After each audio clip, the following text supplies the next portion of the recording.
இருதய சுத்தம் வேண்டும். இன்று மகாத்மா காந்தி நினைவு நாள். ஆன்மீகம் குறித்த அவரது கருத்துக்களை தெரிந்து கொள்வோமா? தெய்வத்தின் கணக்கு புத்தகத்தில் நம் செயல்கள் மட்டுமே குறிக்கப்படுகின்றன. நாம் படித்தவையும் பேசியவையும் அல்ல. இறைவனிடம் செய்யும் பிரார்த்தனை உண்மையானதாக இருக்க வேண்டும். வெறும் ஜெபமாலை உருட்டுவதாக இருக்கக்கூடாது. வழிபாட்டின் போது இதயம் அங்குமிங்கும் அலையாமல் பக்தியில் ஊன்றி நிற்க வேண்டும். சத்தியத்தை தெய்வமாக கருதி வணங்குவதே மிகச் சிறந்த மார்க்கமாகும்.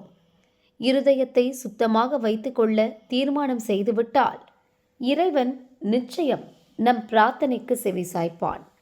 உள்ள தூய்மை இல்லாதவர் செய்யும் பிரார்த்தனை விழலுக்கு இறைத்த நீரைப் போல பலனற்றதாகும். காந்திஜி சொன்ன இந்த அரிய கருத்துக்களை பின்பற்றி உண்மையான பக்தியை இறைவனிடம் செலுத்துவோம்.